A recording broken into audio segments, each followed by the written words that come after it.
print makers, here is our final layer. This is our shadows layer, and this is actually going to be handled a little differently than we did the highlights and the midtones. So first of all, I laid out all 10 prints. I put my worst one on top so I can just go from top to bottom, meaning my best one is the one that I consider back here laid there. So that's the last one I do so I can practice before I get to my final prints. So this was the one you might remember that I had a little bit of an offset on my registration. This one, the color didn't come out great. This one, the details aren't showing up and so forth. So I've made some decisions on these. And your three best ones can come from any of them, but more than likely they'll be these last ones here. A couple other things I have laid out at my brayers. My palette knife, I've now chosen to just print in black so that it'll show up on all of my color papers and overlapping those tones that I need on this one to show that shadow area. And my carving tools, my tape, a pencil, and some kind of pen that has a sharp point. I've already transferred or started to get the transfer process going by coloring on the back of this. Again, not worried about the sky area, but just getting everything else. Now, this is the trick. If I was to transfer everything that was dark onto here, guess what? Nothing would be left of your block. So now you have to make some decisions. What do I want to keep and what do I want to take away?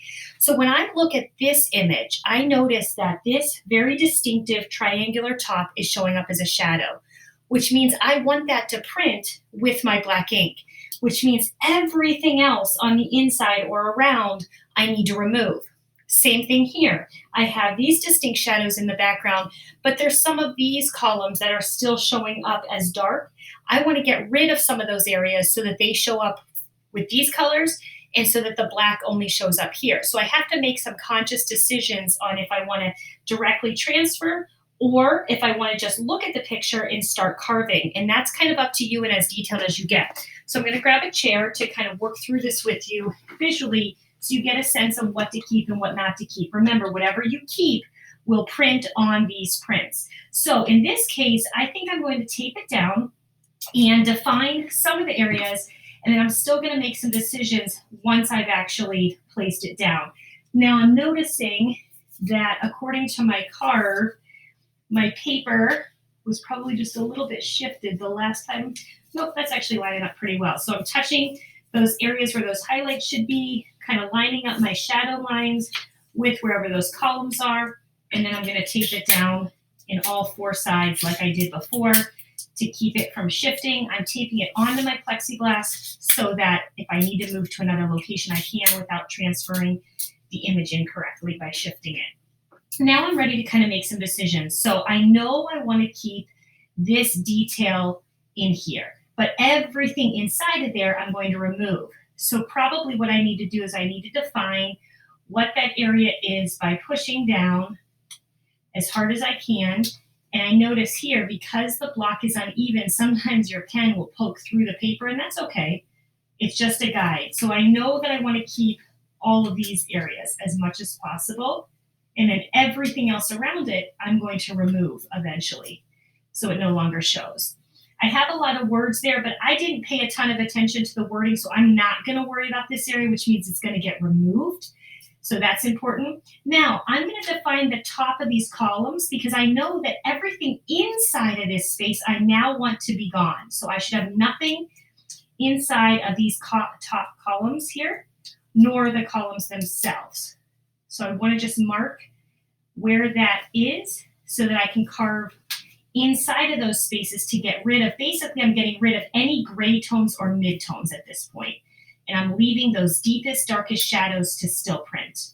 That's important to notice the difference. So just define whatever it is that you want to get rid of at this point. So I want to make sure that all of these column edges are gone and so forth.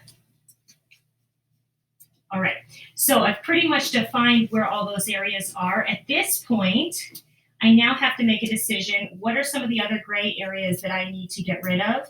And I'm going to get rid of this kind of under edge here that shows up right there. There's a dimensional difference. This is inside and up higher, and this is kind of an edge there. It's a little bit hard to see, but it's right there. So when I push here, I'm getting kind of a line right there. A little bit hard to see, but I can at least look back at my picture to know what that is. The other thing you may not be able to see on the video, but is there's a visible line back here that's defining another column and another kind of directional marking of a ceiling being there. So I want to make sure that that's visible. I'm going to make sure this section here, which has some detail behind, and then I want to make sure that all of this information is defined as well. Again, these are just ways to mark things out. You will eventually have to keep looking back at your drawing. So now I'm at the point where I'm going to pull this away and kind of make some decisions. It's going to be pretty hard to see. I can see some of my markings, but not all of them, but that's why you have your image right there. I also have my original image here as a reference point too, because you can really see some of those areas I was talking about with those columns in the back and that beam. Those are more visible in the original. So it's a good idea to look back and forth at your original and your shadow image. So I'm just going to keep this right here as a reference point. And now I'm going to begin some of the carving. So I now have a number 2 in here, which for me right now is the best idea because I want to get rid of some of these detail areas that I mentioned. I said I'm going to get rid of this section, which is that bottom beam. So now I'm just kind of defining that line. Once I have that line defined in that diagonal in perspective going back, then I can go in with a much bigger groove and gouge and pull almost all that information out. In addition, I mentioned that I want to get rid of much of this inside the triangular top so that the only thing showing is the detail of this pediment area. So I'm going to spend some time getting rid of that. In addition, I want to get rid of all of the spacing where the words are because now I want it to appear just like it does on my print without any extra markings because it's going to start to get too busy. This is the time when you'll have the least amount to print, but you'll probably have the largest carve because you're getting rid of a lot at this point. You only want those deepest, darkest shadows to print. All right, I'll come back to you once I'm done carving and have defined all the areas that I want to take out of here.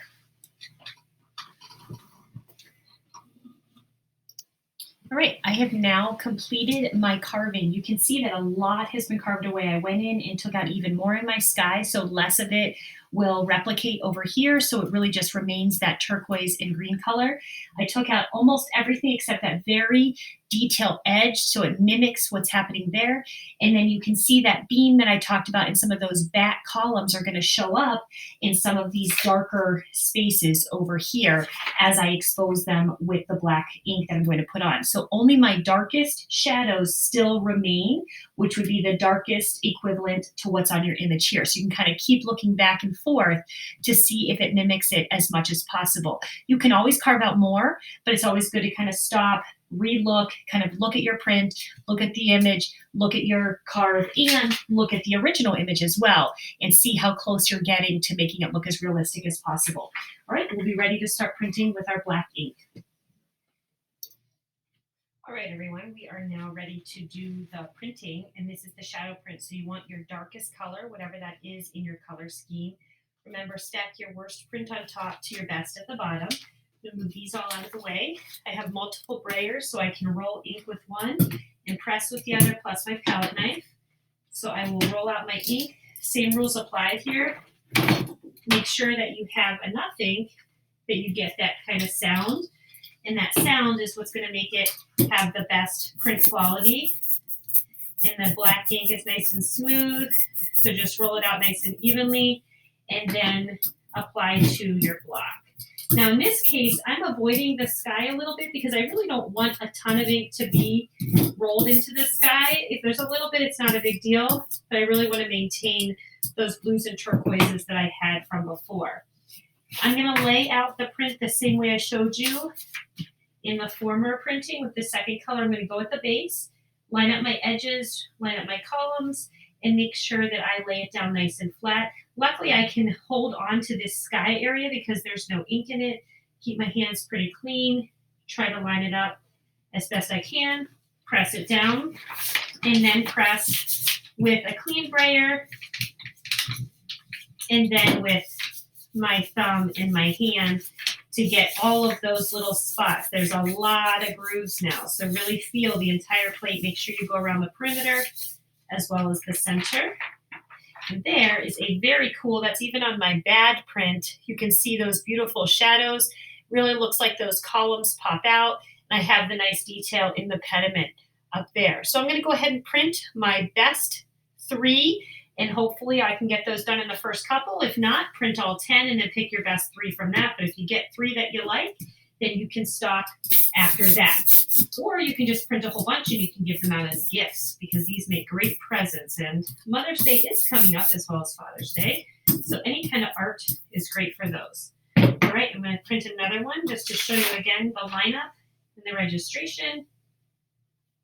And I'm keeping it about 1/4 of an inch away, making sure that as I roll it down, if it needs to shift a little bit, I can shift it, but make sure that I get that really good lineup all the way around, like so. We'll see if this one looks a little better. I didn't initially like the colors on this orange paper, so I'll see if it looks better in the end with that black, making those shadows really pop out. And sure enough, it does look a little better. Not my favorite, but it still works.